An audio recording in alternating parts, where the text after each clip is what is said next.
There's a funny thing I always tell people. Sinong gusto yumaman? Taas lahat ng kamay. Sinong gusto magnegosyo na walang puhunan? Taas naman lahat ng kamay.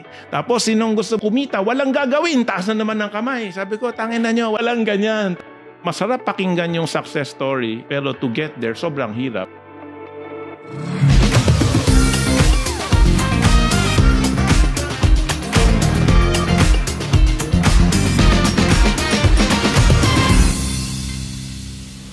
Kamusta mga kagulong? Narito na naman tayo sa isa pang biyahe ng Pasahero. Usapang negosyo at diskarte sa buhay kasama ang mga experts. Ako po si Mr. Angkas, George Rieca, at isang karangalan para sa akin na makasama ang guest natin ngayong araw. Partner, open-minded ka ba? Dati, marinig pa lang natin yan, tumatakbo ka ng palayo. But the man sitting across me today, instead lumayo, he embraced it. He professionalized sa network marketing industry, nilagyan niya na ito ng sistema at binago ang tingin ng mga Pilipino sa networking. Isa siyang hero sa kanyang libu-libong distributors. Marami sa kanila, milyonaryo na ngayon. Let's welcome on today's episode of Pasahero, the President and CEO of iFern, my friend, Tomani Tan.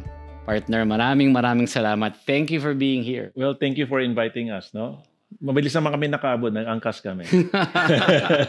Talagang marketing na marketing eh, no? You know, I was reading your story of really inspiring, no? What you went through. Pero before that, I wanted lang to parang explain natin sa audience, ano ba talaga ang difference ng network marketing sa direct selling, or meron ba siyang difference or is it the same thing? Okay, so direct selling is the industry.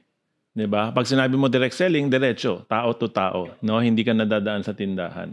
Tapos syempre, napagod na yung tao na I need to knock on a door every day. Kailangan kong kausapin yung classmate ko, kapitbahay, diba? Isa-isa yon. So, nakaisip na multi-level marketing. Kakausapin kita, bebentahan kita, maghanap ka rin ng taong gusto magbenta. Habang nagbebenta ka, kumukomisyon ako sa'yo.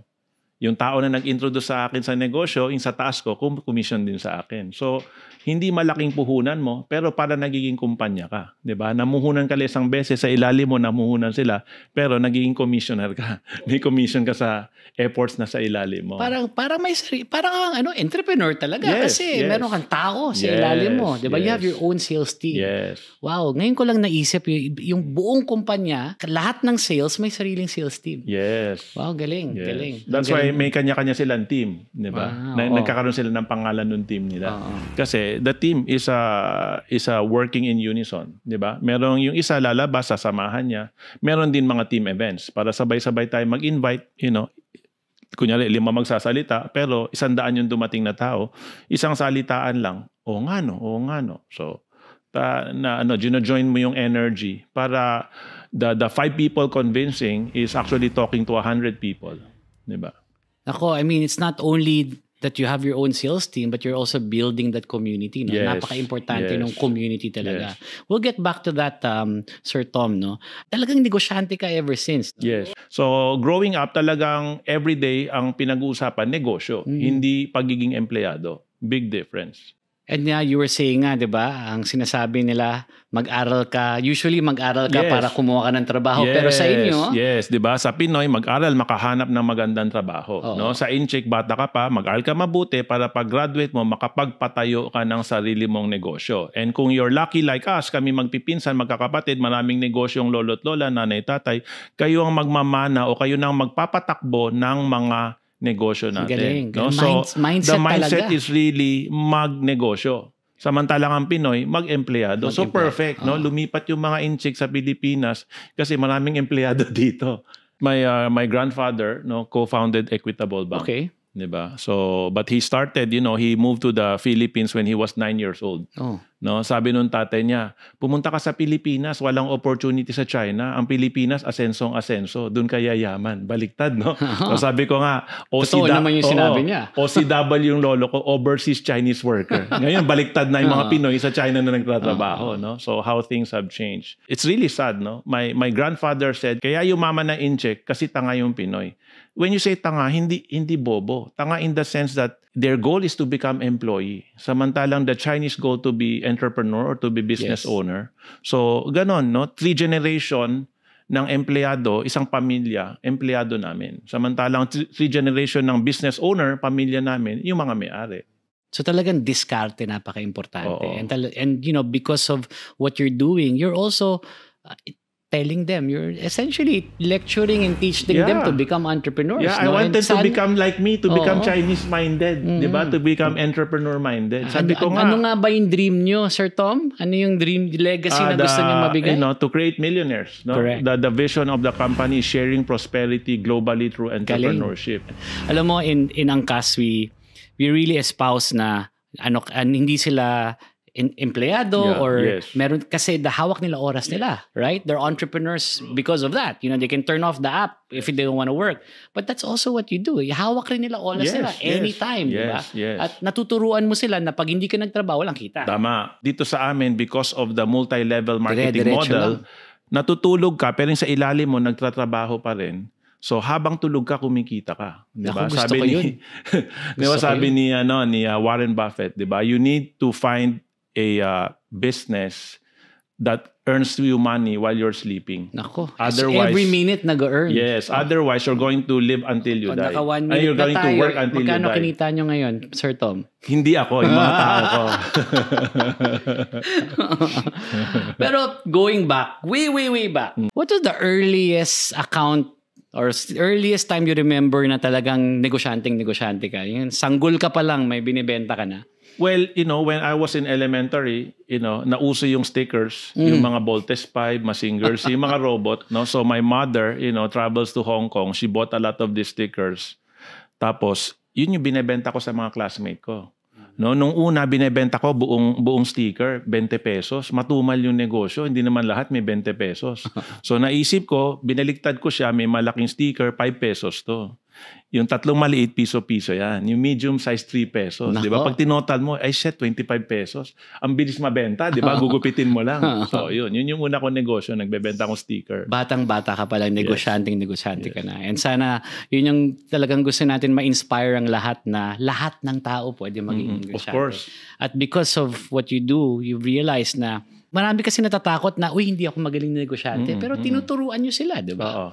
Yun yung advantage that what we have in iFern. Kasi, like, same as Angkas, di ba? You don't just give them the app. Tinetraining nyo sila paano mag-motor ng tama, di ba? Paano makipag-usap sa mga pasahero, di ba? And how to do their job or their business. Sa amin ganun din. After you join the business, di ba? It's not enough na, okay, ito yung mga produkto, magbenta ka na. Siyempre, ikukwento namin each product. Itong vitamin D, Fern D is para dito. Itong Fern Flex para sa joints. Itong Fern Active, Natural Viagra. So, meron tayong explanation for, May niready ako dyan para sa'yo. Fern Active is Natural Viagra. Fern Active.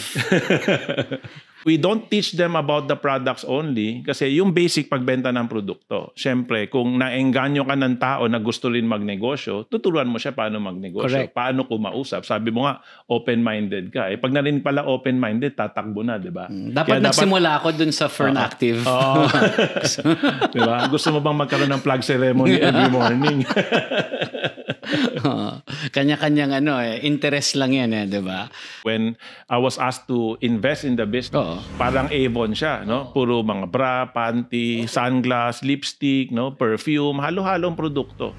So, it started that way. The founder and the first president ran the company into the ground, na bankrupt siya. So, I needed to decide kung ite-take over ko or hayaan ko na siyang magsara. Kasi, unwittingly, naging chairman of the board ako kasi sabi ko nga, ako pala yung pinaka-uto-uto, ako yung pinakabata na investor, ako yung pinakamalaki na inilabas. Kaya lumabas, chairman of the board ako. So, pinakamaraming equity eventually. Kung hindi ko pinatakbo, sarado na siya. So I decided to run it kahit wala akong alam, di ba? Bumaksak na yung kumpanya. Bankrupt na. Chairman of the board ka, may titulo, pero bankrupt. Ano pumapasok sa utak mo yun? At what possessed you to continue on with the company? Like, what made you do that leap? Actually, diba? Kasi usually, mga tao, bankrupt na yan. Yes. Kanya-kanyang jump ship na yan, diba? Pero no, you stayed there and you saw some value. Yes. Anong naisip mo para makita yung... Actually, the reason that sounds good, no? Kasi nga, when I was invited to invest, sabi, marami tayong matutulungan dito. Kasi yung network marketing, though hindi ko pa naiintindihan, sabi niya, maliit lang yung puhunan, malaki yung pwedeng kitain. So marami tayong matutulungan dito. So that was the first reason why I invested. Nung nag-bankrupt na siya, sabi ko, tangina, ito yung first company nung Natan family na malulugi. Tapos ako yung chairman, kahiyaan na to. Baka ma-disown ako. So, and then at that time, I had 4 children.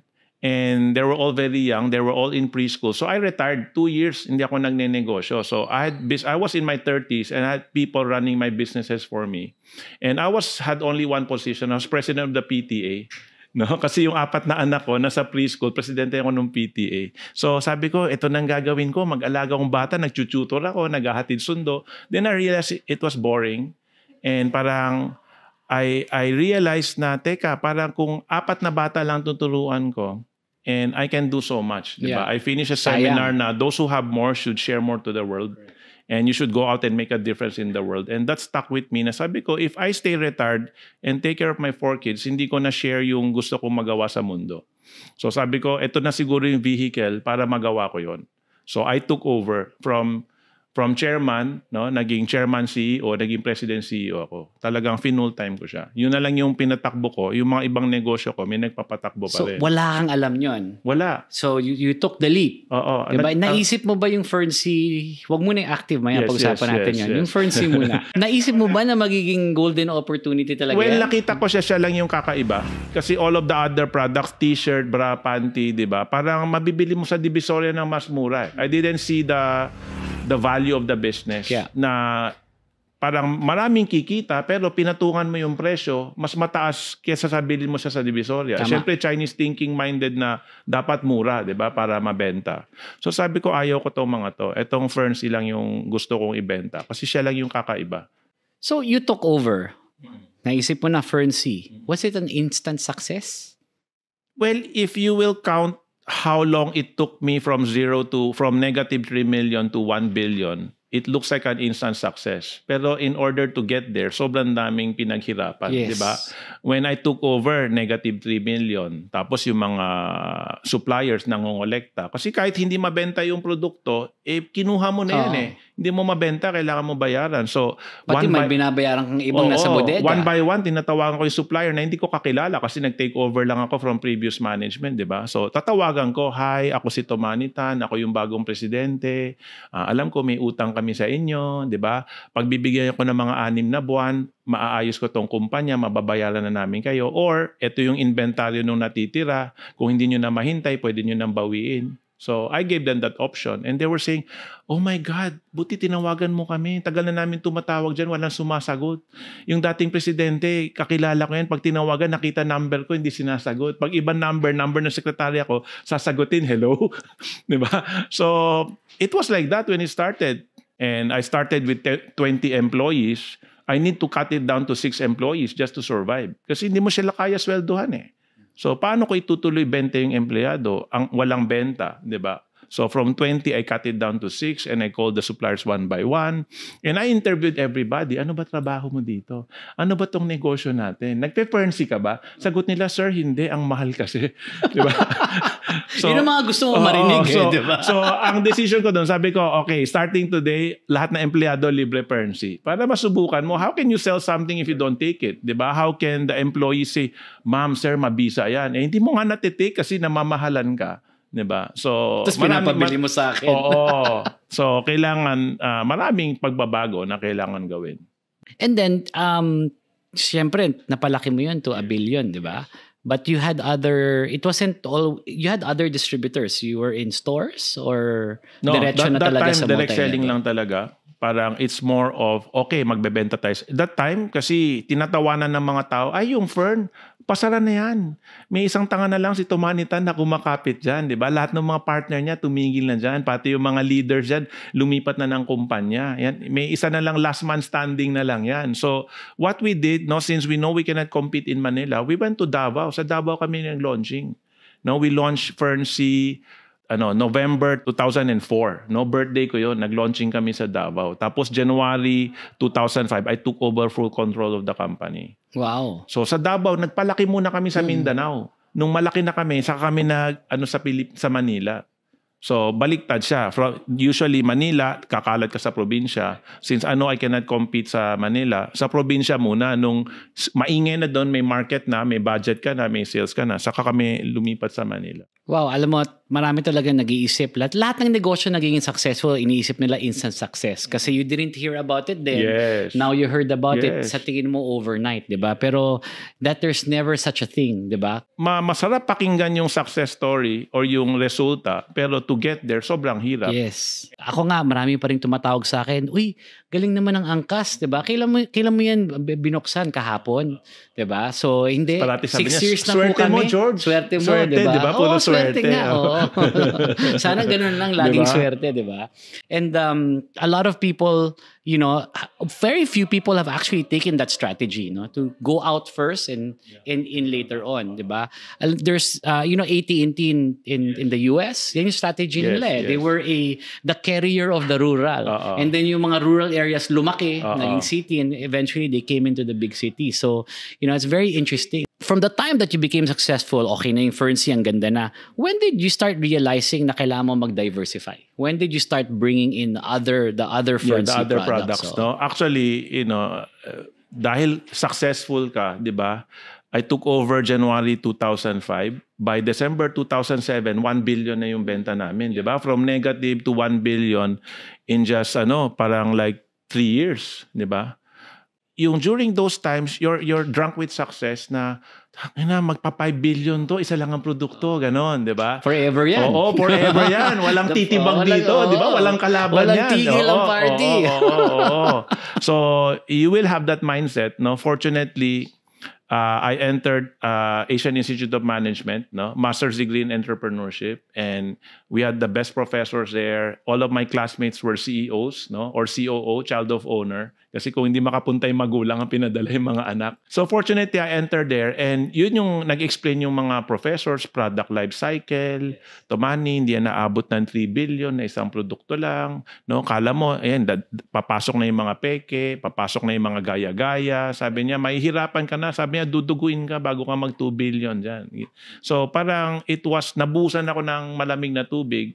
And then, okay, talagang nakapokus ako. Ano bang matututunan ko sa mga professor ko? Ano bang pwede kong gawin? How were you able to take that advice? So, syempre, pumunta ka sa school, no? And look, you were super successful at that time.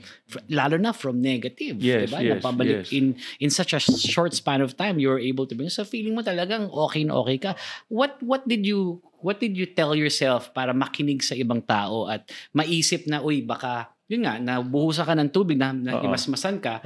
Pero not everybody takes that eh. Di ba? Parang hindi mo alam, di ba? Hindi mo alam yung ginawa ko. So, paano mo naisip na ma-take yung advice? Anong sinabi mo sa sarili? Siguro it's part of the upbringing that, you constantly listening, nakikinig ka kay lolo, may advice si lola, may advice yung mga tito ko, no? Kasi mother ko, 6 sila magkakapatid, panganay-nanay ko, no?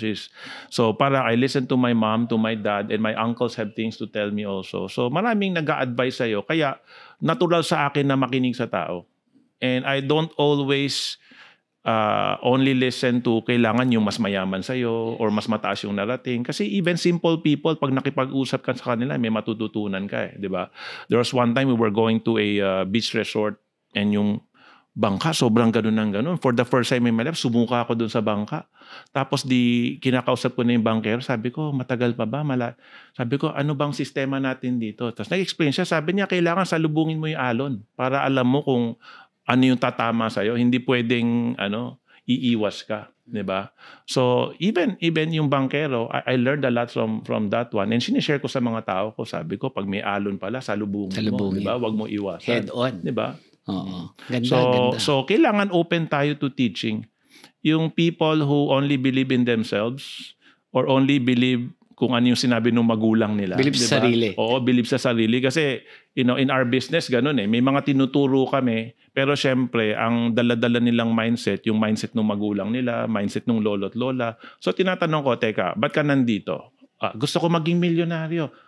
Milyonaryo ba yung lolo't lola mo? Hindi. Nanay, tatay mo, milyonaryo? Hindi. Ako, milyonaryo? Oo. So, kanino ka makikinig? Hindi naman sila naging milyonaryo eh. Gusto mo maging milyonaryo, di ba? Makinig ka sa milyonaryo. So, kung ayaw, sabi ko, gusto mo maging barbero, kanino ka magpapaturo? Sa kutsero. Di ba? Di ba? Kailangan mag-barbero, paturo ka sa barbero. Gusto mo maging bumbero, paturo ka sa bumbero. Gusto mo maging pulis, paturo ka sa pulis. You need to learn from the people who will teach you kung ano yung gusto mo mangyari. Hindi pwedeng ikaw lang yung magaling. Tama, tama. Alam mo, makinig kayo ito bilyonaryo na. Pero nakikinig pa rin sa advice ng iba. So that's very, very important. Yung forever student Yeah. Nawawala yan 'di ba? At nagbabago rin yung panahon. So this is something that you always need to continue learning. When did you realize na you've made it? Kailan mo naisip na mayaman na ako, na okay na to? Well, I think for me, the big achievement, Yes. nung nag 1 billion yung kumpanya. Kasi that was 2007. And yung top 1,000 corporation, din naman 1 billion para makapasok sa top 1,000 corporation. So parang sabi ko, wow, feather in my cap as an entrepreneur. Correct. Hindi ko inisip yung magkano yung pera sa bangko. Ang inisip ko, na-achieve na nung kumpanya yung 1 billion. And at that time, since I entered AIM nga, 2007, sabi ng professor, to everybody, kailangan alam mo sino ka sa industriya. Magkano ba benta ng ibang vitamin C? O meron akong classmate, lechon manok. O magkano ba benta ng ibang lechon manok na kumpanya? So, nag-check kami ng data from the pharma industry. Yung number 1, 242 million. Yung number 2, 241 million. Yung benta ko 1 billion. Number So, one pag ka na. pinagsama mo silang dalawa, multiply mo by 2, mas malaki pa rin kami. So, gulat na gulat ako doon. Ganun na pala kami kalaki. Diba? So, for me, yun yung talagang tumatak sa akin is yung achievement ng kumpanya, not the money in the bank. And that is also a possible pitfall, right? When you've become, or when you feel that you're successful already, diba? You become complacent. What made you move forward? What made you move on? 1 billion ka na, number 1 ka na sa industriya. Ba't may drive ka pa rin? Well, kasi yung drive namin, going back, we wanted to help people, I attended the marketing seminar, sabi, what do you do, 'di ba? Go up on stage, tell me your name, what do you do? Sabi ko, I'm Tomani Tan, I create millionaires. 'Di ba? So nung lunch break pumila lahat sa akin, 'di ba? Kinukuha yung calling card ko. Oo, hindi pa uso cellphone noon, calling card pa 'Di ba? So yun because I wanted to create more successful people. Yung sobrang happiness namin ni Mrs. is nakikita namin yung pagbabago sa buhay nila. From walang-wala, kaya na bumili ng mamahalin na kotse, 'di ba? Kaya na bumili ng lumipat na sa malaking bahay, Seeing those changes really fulfills us. Kaya it's not enough that we have one product. It's not enough that we can only help the people in the Philippines. Kailangan lumabas tayo. Kaya that's the driving force to add more products, lumabas ng Pilipinas, 'di ba? Parang soon we're gonna be opening in Dubai, Our Ganda. Wow. our first company-owned international branch. We have office in Bahrain, we have in Milan, we have in Africa, but they are all distributor-owned. So, syempre, for me, pride as a business owner or as an entrepreneur, na talagang kaya ko na pala magbukas ng branch sa ibang bansa. Yung re-renta ka ng opisina, re-renovate mo, di ba? Pinalisensya mo na lahat ng produkto. Kasi syempre, yun yung difficult process Ipapalisensya mo lahat kasi food supplement kami di ba? Mga gamot yung binebenta namin. So mahaba yung proseso na yun. It takes us almost a year already to license everything. Tapos yung alam mo yun, yung excited na pupunta kami doon, hahanap tayo opisina, di ba? Re-renovate mo. Excited ako to hire Filipino for a Filipino company operating outside of the Philippines. In another place. Yes, Ganda. Yes. So, ano yung number mo sa utak mo? Ilang milyonaryo ang kailangan mong i-create bago ka sabihin mo sa sarili mo na okay na? I'm kung playing done. with numbers lang, 1 million millionaires 1 million millionaires is enough to make a really great impact. Right now, what we have, yung kumita ng 1 million sa amin, 675 people na yung kumita ng 1 million. Yung kumita ng 5 million, 135 people. Wow. Tapos yung kumita ng 50 million pataas, 12 na sila. So para sa akin, yung pag sinasabi mong pyramid, sabi ko, ito yung pyramid na pagmamalaki ko. Kasi talagang nakikita mo yung progression kung paano sila kumita. Ako, kawawa naman mga bikers ko. Baka lumipat na yung CEO ng angkas, maging empleyado na lang. So talagang, this is something that you really track, KPI mo yan para sa sarili mo. Yes. Kasi a lot of people nga doon sa pyramid, di ba? Marami doon sa pyramid, pero hindi talaga nila masyadong fino-focus yung pinakataas ng pyramid. Basta malaki yung pyramid, okay na. But really, you want them to talagang mag-step kasi ladder yung, doon. yung ginagawa mo, hindi naman lahat ang pangarap maging milyonaryo. Correct. Yung ibang pangarap lang niya makapagbayad ng utang, makapagbayad ng kuryente, makapagbayad ng tuition. So, yun yung meron sa amin, We can help people achieve that. And right now, sa pagpasok ng TikTok, sobrang ganda. Kasi yung mga tao hindi lumabas ng bahay, pwede magbenta eh. Basta meron kang, sabi nga ni Miss palagi, basta makakonect ka sa wifi ng kapitbahay, di ba? Makahiram ka ng cellphone, di ba? Meron kang TikTok account, di ba? And there's a funny thing I always tell people pagka yung sa opisina. Sabi ko, sinong gusto yumaman? Taas lahat ng kamay. Sinong gusto magnegosyo na walang puhunan, taas naman lahat ng kamay. Tapos sinong gusto kumita, walang gagawin, taas na naman ng kamay. Sabi ko, tangin na nyo, walang ganyan. Hindi ko nabababa yung kamay ko, ha? Ito na lang yan. Sabi ko, walang ganyan. Tapos tawanan sila lahat. Sabi ko, pero sobrang ganda ng technology, sobrang ganda ng mga apps, na sabi ko, shit, in 2023, na-invento na yung walang gagawin, walang ipupuhunan, pero kikita. Ang tawag pala sa kanya, the TikTok affiliate. Diba? Sabi ko, basta magaling ka sumayaw, magaling ka kumanta, willing kang ipakita yung boobs mo o yung puwet mo. Diba? Pwede rin. Ipakita yung puwet at boobs? Sige. So, excited silang magtanggal ka. Sige, ano muna? Parang nag-iba na yung ating interview. Gusto nyo mag-rate na, di ba? Gusto nyo mag-trending, di ba? Hindi naman to live TV, di ba? Wala naman dito MTRCB. Baka after mo maghubad, papasukin na ng MTRCB to. So back to that, no, na-invento yung TikTok affiliate, sobrang ganda. Meron kang existing TikTok account na maraming followers, pero ayaw mo magbenta. So here comes the iFern reseller, no, nagbebenta kami or nagbebenta siya pero konti lang ang follower niya. Kontakin ka niya. George, marami kang follower, di ba? Pwede bang mag-affiliate ka sa akin? Ganda. Paano yung affiliate? Sabi niya, wala. Hahawakan mo lang yung Fern Active. Sabihin mo, wow, this is natural Tapos Viagra. lahat ng paano? Yan. Hawakan mo yan. Sabihin mo. Natural Viagra. Yes. Ganon. Di ba? Ito ang favorite natin. Ni George. Maraming makakaangkas. Nako. Mali ba yun? Yung mga producers ko.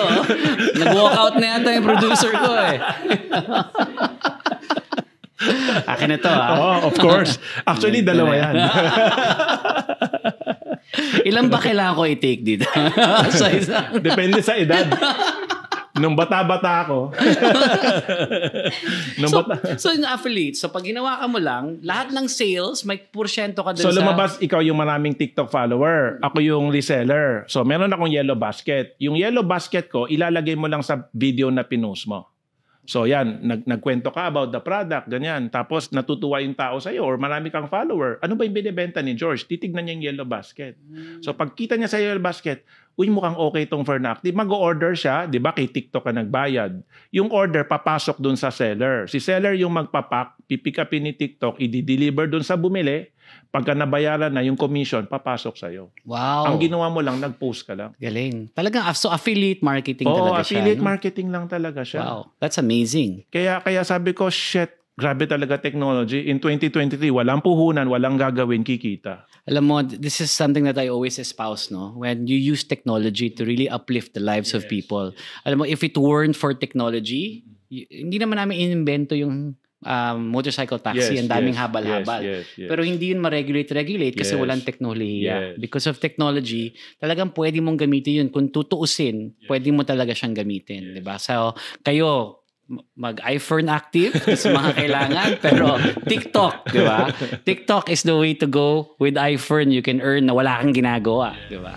So you do this a lot. You talk to your sellers, you inspire them.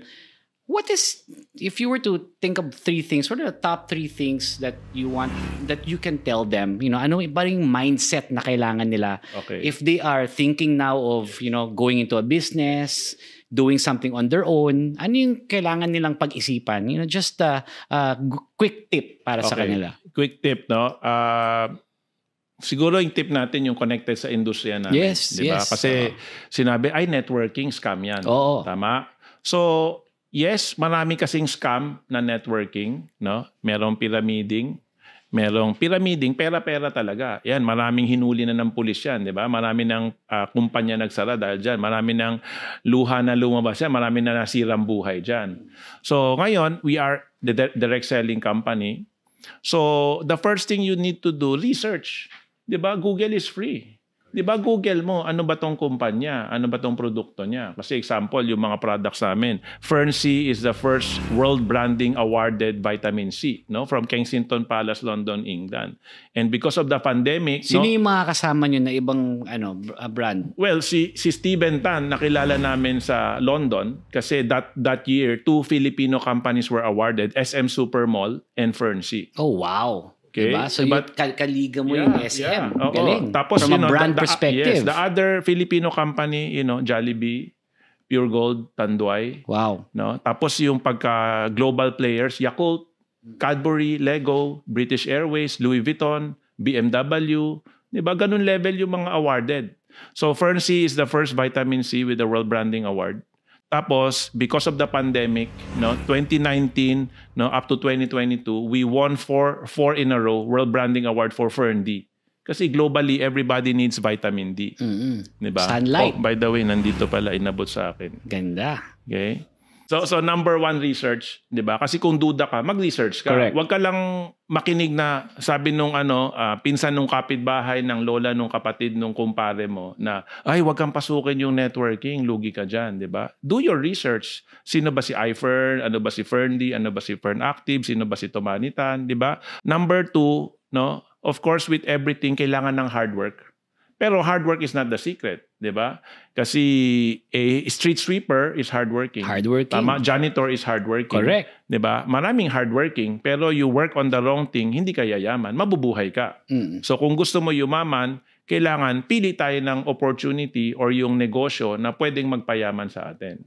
And paano mo sabing yayaman? Kunyari, pinili mo turo-turo. Sino ba yung mga mayayaman na may-ari ng turo-turo? Or sari-sari store yung napili mo, sino ba yung mga mayayaman na sari-sari store? Okay, so kailangan hard work, research, hard work, find the right business, Kasi kung ang goal mo yumaman, hahanapin mo yung kumpanya na mabilis kang payayamanin. And number 3, puhunan. Meron ka bang puhunan? Kung wala ka puhunan, yung negosyo namin, mababa lang yung kailangan na puhunan. Di ba? Kasi nga, low entry, you have people under you who like to sell products also. And since ikaw ang nag-introduce sa kanila, lahat ng effort nila, lahat ng benta nila, may commission ka. Na only happens sa big company. Di ba? Si big company, 100 yung ahente. Lahat ng benta ng ahente, pasok sa kumpanya. In this case, yung mga ahente, under sa'yo. Kahit hindi ikaw yung may-ari ng kumpanya, yung effort ng ahente sa ilalim mo, umaakyat sa'yo.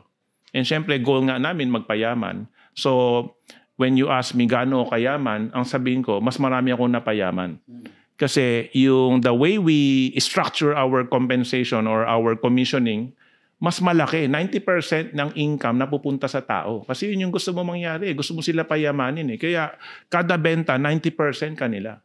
Para mabilis silang umasenso, mabilis silang yumaman. Ilan na yung mga asenso partners natin, distributors ng Fern-C? Right now, yung active namin, yung every month may kinikita, 300,000. Wow. Wow, congratulations. Isko, 300,000 you uprooted out of poverty. Yes. And more companies like you and more people like you who dreams like that, talagang, I think we really have the ability to eradicate poverty in our lifetime. Definitely. Diba? Diba, we're both active sa Go Negosyo. Yes. Diba? Si Joey Concepcion has been talking about this and helping us, push this, help the MSME. Talagang kaya talaga. Kaya. Babaguhin lang yung mindset, diba? Kailangan yung Pinoy mangarap magnegosyo. Hindi yung mangarap lang makahanap ng trabaho or mangarap lang magtrabaho sa ibang bansa. Alam mo, this was, I write for a newspaper. One of my columns was, the title was A Nation of Employers. Okay lang tayo magkaroon ng maraming employment, pero we should also strive as a country to really create employers. Kasi that's where the multiplier effect comes along. Diba? The top 1% of companies is 80% of our GDP, right? So but there are 99% of the companies are MSMEs. Yes. So talagang they really need to be negosyantes like you. Maraming salamat, Boss Tom. Talagang na-inspire ako at lalo pa ako mas lalong na-motivate ngayon na talagang tumulong. You have 300,000 that has a better life and generational yan. Yes, Yan? For generations after that, nag-iba na yung kurso at direksyon ng buhay nila, ng buong pamilya nila. Maraming salamat on behalf of those informal markets, on behalf of those people that really want to be negosyantes. Thank you very much, and I'm sure marami silang natutunan kay Sir Tom of iFern and yung favorite ko, Fern Active. Sa ating mga kagulong, na-inspire ba kayo? Sana i-comment nyo sa YouTube yung mga natutunan nyo sa biyaheng ito.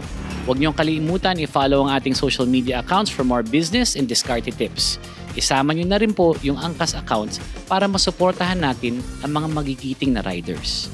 Ako po ulit si Mr. Angkas, George Rieca, ang inyong pasahero. Lagi niyong tandaan, lahat tayo kayang umangat. Diskarte at sipag ang kailangan. Sa ating mga kagulong, Angkas Pilipinas.